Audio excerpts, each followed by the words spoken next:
a extrema-direita brasileira é uma salada mista de informações e de reforços.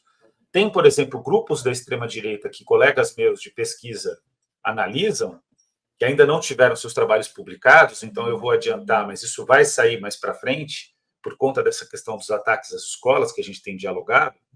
Eles têm afirmado, por exemplo, que os fundamentalistas de direita no Brasil, eles misturam, por exemplo, neopentecostalismo com estratégias do Daesh, do Estado Islâmico. Olha só a loucura. Eles misturam o neopentecostalismo com Nostradamus. Eles misturam extrema-direita, valores de extrema-direita com autores que são democratas. Eles vão construindo uma salada mista de influências, o que é importantíssimo do que você trouxe. Segundo o que eu tenho observado e que as pesquisas têm demonstrado, pesquisas ainda não publicadas, isso vai ser publicado mais para frente. O que eu tenho observado é que a extrema-direita brasileira, em seu cotidiano, ela é alimentada pelas igrejas neopentecostais. Ou seja, é uma influência, mas é uma influência mais orgânica do que as outras, porque ela mantém viva a chama da extrema-direita, mantém acesa a chama da extrema-direita. E aí é uma influência maior, né? Não tenho dúvida disso. Agora, importante lembrar, veja, os pastores também estão perdendo o controle do rebanho.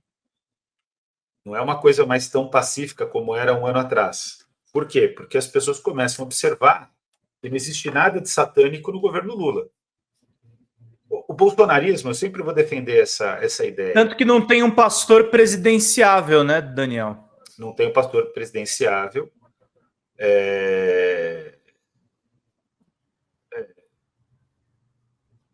E esse pastor que ainda não tem um pastor presidenciável, mas tem uma aproximação com o Michel. E talvez não tenha um pastor presidenciável, entendeu, Pedro? Porque pode ser que no Brasil a extrema-direita perceba que não se trata de eleger um pastor, mas de tratar, como eles de certa maneira trataram Bolsonaro, o presidente da República como um escolhido, desde que seja de extrema-direita. Mas, Daniel, como é que a gente explica o fato de que as igrejas neopentecostais são uma espécie de pilar da extrema-direita, mas, ao mesmo tempo, o Bolsonaro não conseguiu montar um partido próprio e ele tinha, inclusive, a ideia de se apoiar nas igrejas para conseguir o número de assinaturas possíveis. A gente viu, inclusive, alguns casos no Brasil de ônibus encostados em igrejas para levar pessoas para assinar e coisa tal. Ele não conseguiu esse intento. Como é que funciona? Como é que tu vê isso? Tem um poder, tem uma influência muito forte, tem uma matriz de ideias, inclusive, muito forte, sobretudo a pauta dos costumes, mas, ao mesmo tempo, não consegue organizar. Não é interesse dessas igrejas terem o seu partido? E só fazer um complemento ao comentário que eu fiz rapidinho, antes da fala do Daniel. Quando eu falo de não tem pastor presidenciável, óbvio que teve vários pastores que foram presidenciáveis. Eu tô falando presidenciável com chance de ganhar. Essa que é a questão. Sim. Mas a chance de ganhar no Brasil é muito relativa. Por exemplo, uma coisa eu cravo para vocês. Nesse momento,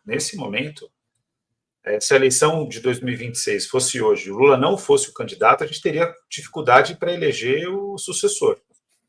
E eu me colocando aqui muito claramente dentro do grupo daqueles que, diante da extrema-direita, não tem nenhum tipo de dúvida de que vou apoiar o sucessor indicado pelo campo de poder construído pelo presidente Lula. Mas, e esse é o ponto, né? Então, o que eu estou querendo dizer, Pedro?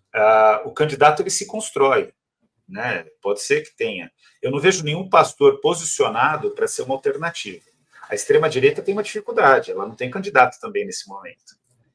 A candidata é a Michele, os candidatos são os filhos do Bolsonaro, ou o próprio Bolsonaro, né? Que eu acho que inelegível, isso não vai ser revertido, né? Então, mas dentro do bolsonarismo eles têm apostado, a gente tem monitorado, eles têm apostado numa reversão de tendência.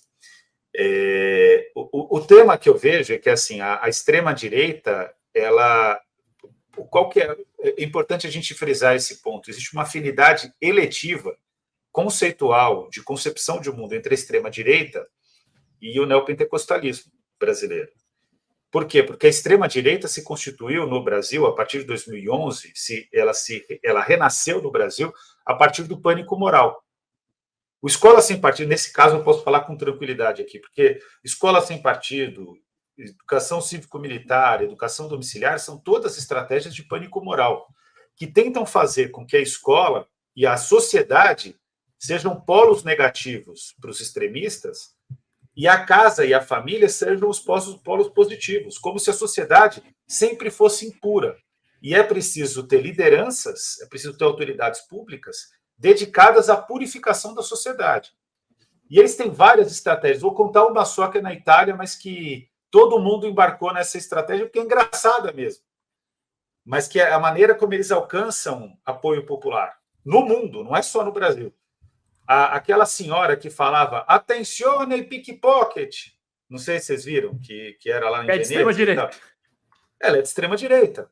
E aí o que ela estava fazendo? Ela estava jogando ela estava se colocando contra os pickpockets. Depois foi descoberto que vários do que elas acusavam não eram pickpockets, mas a pessoa fica assustada, começam a ir na direção dela, dizendo que ela é ladra. É lógico que ela vai sair, vai correr, né?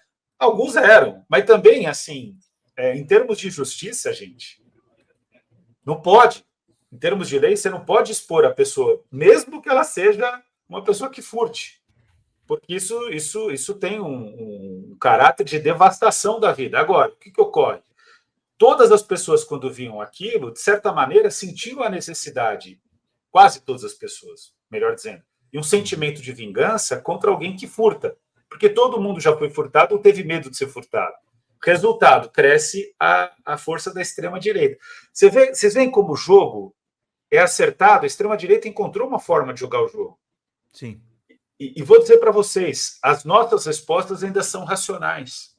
Esse é outro elemento que o neopentecostalismo alimenta a extrema-direita. Por quê? Porque dá uma resposta de afeto, de cuidado emocional, de amparo, de acolhida, coisa que eu vou dizer de mim mesmo, eu estou fazendo uma autocrítica. Eu vejo uma situação de injustiça, eu vou dar uma resposta racional.